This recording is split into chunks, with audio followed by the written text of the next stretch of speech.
ফজরের আগে যদি মৌত হলো শাহাদাতের মৌত, আর শাহাদাতের মৌতের কারণেই বাকি দুটা মিলবে। যার শাহাদাতের মৌত মিলল সে দোজখ থেকে মুক্ত না? মুক্ত না। তারপরে শহীদ দোজখে যাইব নাকি? আর জান্নাত শহীদ যাবে তো যাবে কোথায়? তো জান্নাতের প্রবেশপত্র মিলতো না? মিলতো না। কিন্তু মাগরিবে তো মুসল্লি হলো না। এরা তো যারাই আসছে মাগরিবের পরে আওয়াজ শুনে আসছে।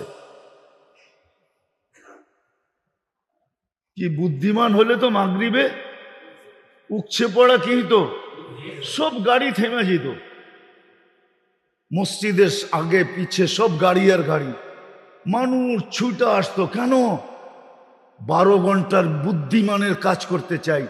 ফজরের আগে মরলে যেন শাহাদাতের মৌত, জাহান্নাম থেকে জান্নাতের প্রবেশপত্র। বলেন এটা কি বুদ্ধিমানের কাজ ছিল না? হ্যাঁ, কিন্তু কয়জন বুদ্ধিমানের কাজ করছে? এরকম ফজরে উচ্ছে পড়া বীর হইতো। ফজরে উচ্ছে পড়া বীর হইতো। কেন? ফজরের পরে আবার 7 বার যদি পড়ি, সূর্য ডুবার 1 সেকেন্ড আগেও যদি মারা যাই, 1 সেকেন্ড আগে, তো শাহাদাতের মৌত মিলবে, দোজখ থেকে মুক্তি মিলবে, জান্নাতে প্রবেশ অধিকার মিলবে। ফজরে উঠছে বড় বীর হইতো। আমার তো বিশ্বাস ফজর এখানে এক কাতার হয় কিনা সন্দেহ আছে। ইমাম সাহেব ভালো বলতে পারবে, এক কাতার হয় কিনা সন্দেহ আছে আমার এখানে। এক কাতার হয় না, অথচ ফজরে উচ্ছে পড়া বীর হওয়ার কথা ছিল। আমাদের কিতাব রাখেন, ইহুদিদের কিতাবে লেখা আছে মুসলমানের জুমা আর ফজরের লোক সংখ্যা যেদিন থেকে এক সম পরিমাণ হবে, ওই দিন থেকে মুসলমানদের বিজয়ের পালা শুরু হবে। আর যতদিন পর্যন্ত জুমা আর ফজরের সংখ্যা সমান ছিল, ততদিন মুসলমানদের হাতের ভিতরে বিজয়ের চাবি ছিল। মুসলমান থেকে বিজয় কেউ ছিনিয়ে নিতে পারে না। এই জন্য এক জায়গায় আল্লাহ রসুল চিৎকার দিয়া বলছে, মা বিকুম ইদা উমিতাতিস সালাহ, ওই দিন তোমাদের কি হবে, কি দুরবস্থা হবে, যেই দিন তোমাদের জীবন থেকে নামাজ মরা যাবে। যা হোক, আমি কথা গুছায় নিয়ে আসতেছি, শেষ জায়গায় চলে আসছি। মেরে দোস্ত, আল্লাহ তো আমাদেরকে বুদ্ধিমান বানাইছে, কিন্তু নিজেকে নিজে প্রশ্ন করা উচিত, আমি কি বুদ্ধির পরিচয় দিতেছি? এক বুদ্ধিমান হলো এই ছোট জীবনটায় বুদ্ধিমান হওয়া, মানুষের কাছে বুদ্ধিমান হওয়া, মানুষের সামনে বুদ্ধিমান হওয়া, মানব সমাজে বুদ্ধিমানের পুরস্কার পাওয়া। আরেকটা হলো আল্লাহর কাছে বুদ্ধিমান হওয়া, আল্লাহর রসুলের কাছে বুদ্ধিমান হওয়া। আল্লাহর কাছে বুদ্ধিমান হওয়ার, আল্লাহর কাছে বুদ্ধিমান কে? যে বুদ্ধিটাকে 2 কাজে লাগায়। কয় কাজে? যেটার ইঙ্গিত একটু আগে আমি হাদিসের ভিতরে বলছিলাম। আল্লাহ ইঙ্গিত দিছেন, আম্মিরুহা ওয়ালা তুখাররিবুহা, ওটাকে যে আবাদ করার জন্য লাগায়, আখিরাতকে আবাদ করার জন্য। মেরে আজিজো, রাগ হয়েন না। দুনিয়ার মানুষ যতই ভালোবাসা দেখ না কেন, মরতে দেরি, বন্ধন ছিন্ন হতে দেরি হবে না। কবরে রাইখা আসবে, কবরে রাইখা আসবে, আর কখনো যে খবর নেবে না। বৎসরের পর বৎসর পার হয়ে যাবে, বাবার মাথার কাছে দাঁড়ানোর সুযোগ পর্যন্ত হবে না। ওটা তো বাদেই দিলাম, দাঁড়ায় না, দাঁড়ায় না, দাঁড়ায় না। আরে মেরে দোস্ত, অডেলও যদি রেখা যায়, 1000 কোটি টাকাও যদি রেখা যায়, 1000 কোটি টাকা, আমি নাম বলবো না, আমি চিনি, বাংলাদেশের লোক চিনি, সন্তানকে 1000 কোটি টাকার সম্পদ দেয়া গেছে, কিন্তু শেষ পর্যন্ত কাদের মা বাবা? বিত্তশালীদের মা বাবা। ঈদ ওইখানে, খুশি ওইখানে, সারা দিন চোখের পানি জড়াইতে থাকে। সত্য এটাই। বুদ্ধির পরিচয় দেন, মৌত হইতে দেরি, ছিন্ন হইতে দেরি হবে না। যদিও ওইটা বলতে গেলে লম্বা হয়ে যাবে, যদিও বাবার কবরের পাশে দাঁড়াইলে, বাবার কবরের পাশে দাঁড়াইলে গ্রামার বলে মনে হয় বাবা দেখে, মনে হয় বাবা। নাইলে আমরা কবরে সালাম দিই কি, আসসালামু আলাইকা ইয়া ইয়া।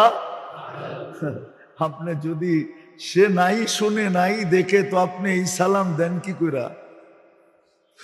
হুজুর বলুক গ্রামার হিসাবে, আপনি হুজুর বলেন গ্রামার হিসাবে, এই দোয়া এই সালাম দেয় কি করা? গ্রামার তো বলে এই সালাম দেওয়া যায় না, ঠিক না?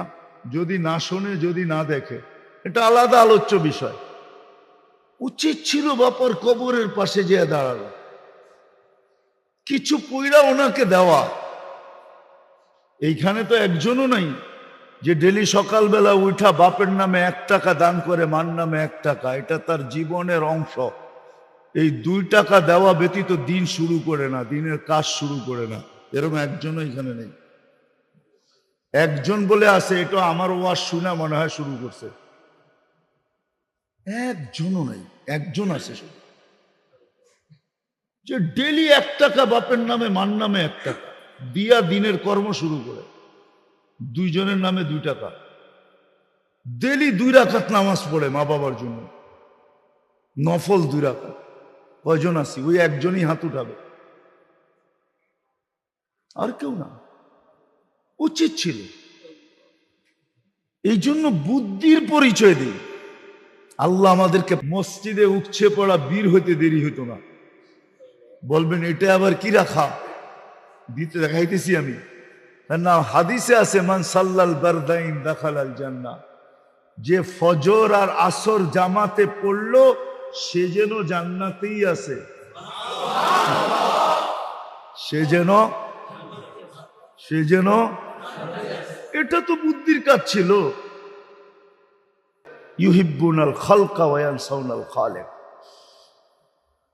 সৃষ্টিকে ভালোবাসবে, স্রষ্টাকে ভুলা যাবে।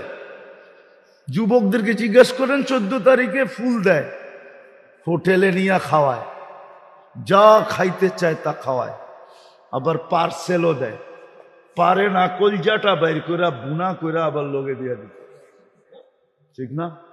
অথচ ওকে যে আল্লাহ যৌবন দিল, ওই আল্লাহর নাম 24 ঘন্টা একবারও লয় না। এখানে কয়জন আছে ডেলি 200 বার আল্লাহ বলেন? কয়জন আছি আমরা এখানে যে 200 বার আল্লাহ বলি? অথবা শ্বাস প্রশ্বাস তো নেন ডেলি 1,60,000 বার, নেই 80,000 বার, ছাড়ি 80,000 বার। যদি মেশিন দিয়ে বাহির করতে হইতো, রাগ হয় না ডাকায়েরা, এই জাগা জমিনের চড্ডি বড্ডি সব গুলো হয়ে যেত। ডেলি 80,000 বার কার্বন ডাই অক্সাইডকে মেশিন দিয়ে বাহির করতে হইতো। কার্বন ডাই অক্সাইডকে আল্লাহ 80,000 বার ডেলি আপনার আমার ভিতর থেকে বাহির করে। এই জন্যই আপনি 80,000 বার শ্বাস নেন। শ্বাস নেন পিওর অক্সিজেন, ছাড়েন এটা কি? কার্বন ডাই অক্সাইড, দূষিতটা, বিষ। এটা আপনার ভিতরে জমা হয়, অক্সিজেন যায় ওইটাকে পেঁচাইয়া বাহির করে দেয়, বেরো। বন্দা কিন্তু আল্লাহর কষ্ট দিলে খবর আছে, বেরো। 80,000 বার বাহির করে ডেলি। বলেন যুবক তো আল্লাহ বুঝা গেছে, অথচ খাওয়ায়া খোয়া পার্সেল পুরসেল দিয়া টিয়া 14 কলিজা বুনা করে দিয়া তারপরে কয় মেসেজটা দিও কিন্তু I.U। তারপরে বাড়ি যেয়ে দেখা যায় চোখের আড়াল তো মনের আড়াল, যাইয়া মেসেজ বুঝা গেছে। আবার 1 বছর পরে দেখা হয়েছে, কিরে মেসেজ কই? যে চোখের আড়াল মনের আড়াল। এই জন্য শেষ জায়গায় চলে আসছি। আসেন বুদ্ধির পরিচয় দেন, বুদ্ধির পরিচয় দেন, ওটাকে আবাদ করেন। আর দ্বিতীয় হলো বুদ্ধির পরিচয় দেন, আল্লাহ আল্লাহর রসুলকে পক্ষে নেন। কে পক্ষে? আল্লাহ এবং আল্লাহর, আল্লাহ আল্লাহর পক্ষে নেন, পক্ষে পক্ষে নেন। মুসলমান আজকে আল্লাহ আল্লাহ রসুলকে পক্ষে নিতে পারে না। তো যেটা বলতেছিলাম হাদিস, তখন আল্লাহ রসুল বলছে পাঁচটাকে ভালোবাসবে, পাঁচটা ভুলা যাবে। ইউহিব্বুনাল হায়াত ওয়া ইয়ানসাউনাল মাউত, ইউহিব্বুনাল কুসুর ওয়া ইয়ানসাউনাল কুবুর, ইউহিব্বুনাল মাল ওয়া ইয়ানসাউনাল হিসাব। এরকম সৃষ্টিকে ভালোবাসবে, স্রষ্টাকে ভুলা যাবে। আজকে পাঁচটাই সত্য। কি সত্য না? আল্লাহ রসুল বলছে আনা বারিয়্যুম মিনহুম, আমি তোমাদের দ্বার দাঁড়ব না, কেননা তোমরা আমার ইজ্জত রাখো নাই। আর আল্লাহ বলতেছেন ফামুতু বিআইয়ি আউদিয়াতিন তামুতু, নাইলে ফিলিস্তিনের মানুষ মরে। ঈদের দিন, ঈদ, গুলিয়ার লাশের ভিতরে এখন পর্যন্ত মিছিল, লাশের মিছিল ফিলিস্তিনে। অথচ দুনিয়ার সবচেয়ে বেশি আবাবিলের বসবাস যেই জমিনে, সবচেয়ে বেশি আবাবিল বাস করে ফিলিস্তিন, শামে। আল্লাহ হুকুম দিলেই তো পারে। আমি ঘুরা বলতেছি না, ঘুরা না, আপনি আমাকে আনারই মনে করেন না। 7 মহাদেশ আমার দেখা শেষ, দুনিয়ার উন্নত বিশ্ব সব দেখা শেষ।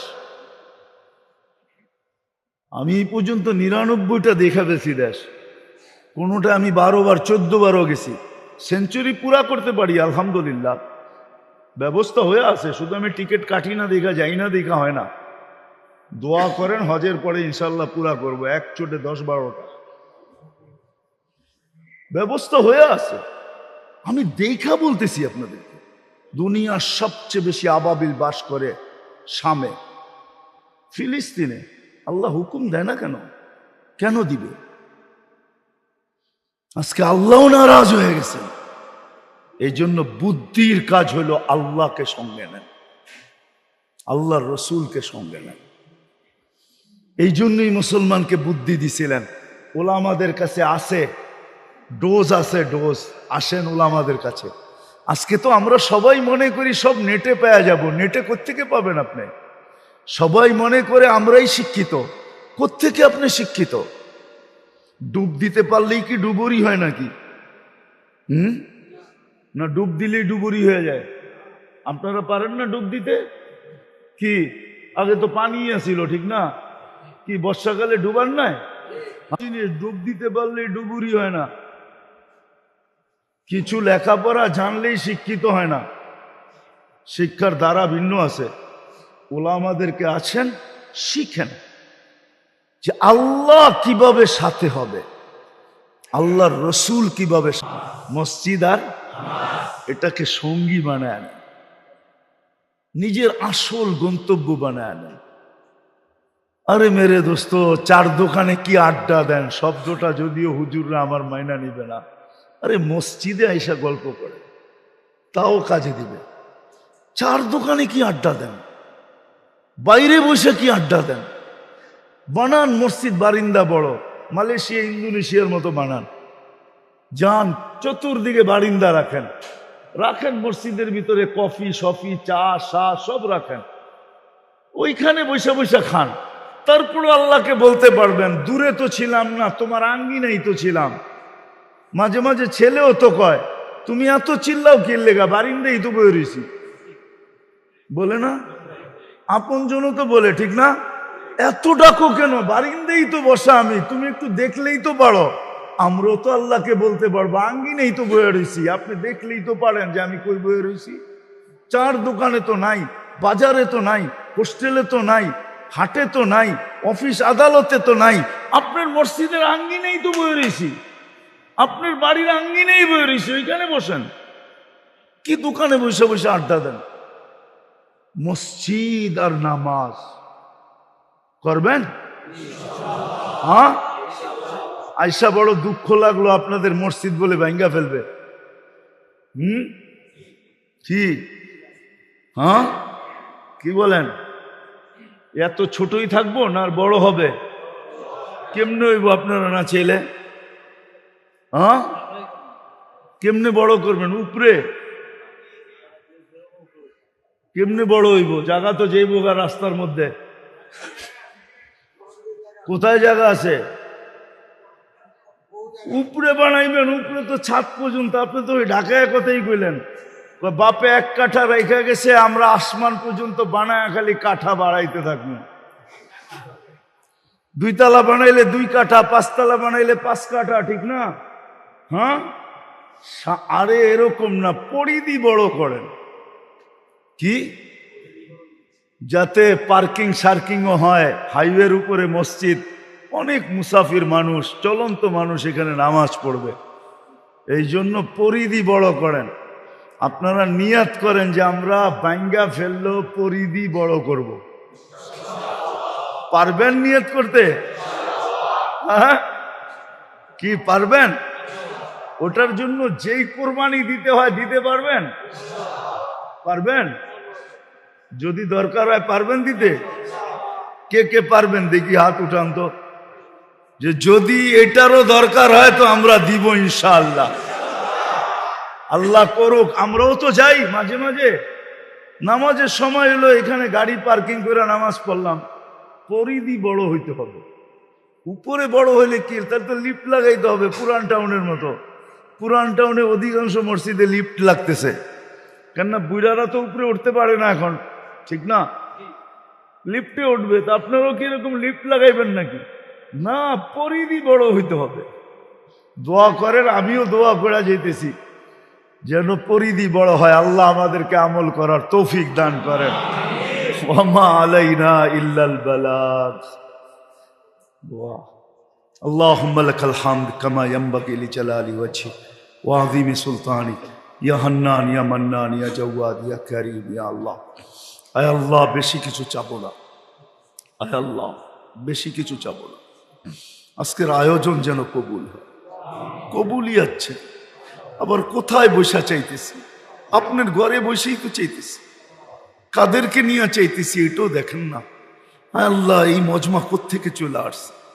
আয় আল্লাহ, আয় আল্লাহ, আল্লাহ আজকে কবুলিয়াত চাই। এই মসজিদের কবুলিয়াত চাই, এই এলাকাবাসীর কবুলিয়াত চাই, শ্রোতাদের কবুলিয়াত চাই। শুধু এলাকাবাসী নয় আল্লাহ, আয় আল্লাহ পুরা ডেমরাবাসীকে কবুল করেন, পুরা আমলিয়াবাসীকে কবুল করেন, পুরা লাল সবুজের মানুষগুলাকে কবুল করেন। আজকে পুরা উম্মতে মোহাম্মদীকে কবুল করেন। আজকে ইনসানের সাথে সাথে জিন্নাতকেও কবুল করেন। আল্লাহ কবুলিয়াত চাই, আর কিচ্ছু চাই না। আল্লাহ আপনি আমাদের এই আয়োজনকে কবুল করেন, এই মসজিদকে কবুল করেন। এর যারা জায়গা দিছেন আয় আল্লাহ মুতাল্লি, আয় আল্লাহ এদের কিয়ামত পর্যন্ত জেনারেশনকে কবুল করেন। এদের আপনজন যারা কবরে চলে গেছে, হায় আল্লাহ আমার বিশ্বাস এরা পায়া গেছে, কিন্তু যারা উপস্থিত দুনিয়াতে আছে আয় আল্লাহ কমসে কম হইলে এদেরকে একটু হইলেও বুঝায়া দেন, একটু হইলেও দেখায়া দেন যে এদের উত্তরসূরি যারা কবরে চলে গেছে, এদের পূর্বপুরুষ যারা কবরে চলে গেছে, এরা এই দানের বিনিময় আপনার কাছে পায়া গেছে।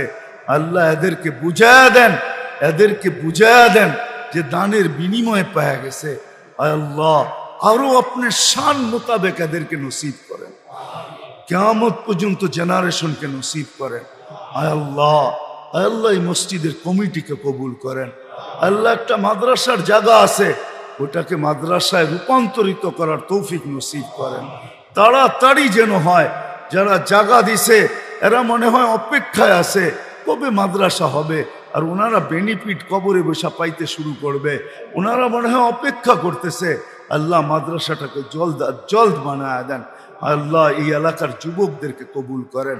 আল্লাহ এই মসজিদটা আয় আল্লাহ এই এলাকার মার্কাজও হইতে পারে। আয় আল্লাহ ইসলাহি মার্কাজ এটাকে বানায় দেন, ইসলাহি মার্কাজ বানায় দেন। প্রতি মাসে যেরকম এরকম একটা প্রোগ্রাম হয়, ইসলাহি মাহফিল হয়, এই হিসাবে এটাকে মার্কাজ হিসাবে আপনি কবুল করেন। এর যদি কোনো প্রয়োজন থাকে, আয় আল্লাহ জাগা লওয়ার জন্য যদি টাকার প্রয়োজন হয় তো আপনি কুদরত দ্বারা পুরা করে দেন। বানানোর জন্য যদি অর্থের দরকার হয় তো আপনি কুদরত দ্বারা পুরা করে দেন। কারো মোহতাজ বানায়েন না, কারো মুখাপেক্ষী বানায়েন না, কারো কাছে হাত পাতার সুযোগ দিয়েন না। আল্লাহ যা চাইলাম তাও দেন, যা চাইতে পারলাম না তাও দেন। যারা অসুস্থ আছে তাদেরকে শেফায়ে কামেলা আজেলা দায়মা মুস্তামেররা নসিব করেন। আমাদের আত্মীয় স্বজন যারা কবরে চলে গেছে সবাইকে মাফ করা দেন। সর্বশেষ ফিলিস্তিনকে জয় যুক্ত করে দেন। এক ঈদ চলে গেছে, সামনের ঈদ যেন গুলিয়া লাশের ভিতরে না যায়। আল্লাহ এর পূর্বেই জয় যুক্ত করে দেন। যারা হজে চলে গেছে, যারা হজে যাবে, সবাইকে সুস্থতার সাথে সহি হজ করার তৌফিক নসিব করেন। বাড়িতে যখন ফিরবে তো কবুল হজের বরকত নিয়ে ফিরার তৌফিক নসিব করেন। আমাদের দেশটাকে আপনি সর্ব ধরনের বিপদ আপদ থেকে সুরক্ষিত করেন। ওয়াসাল্লাল্লাহু তাআলা আলা খায়রি খালকি মুহাম্মাদি ওয়া আলিহি ওয়া সাহবিহি আজমাইন বিরহমাতিকা।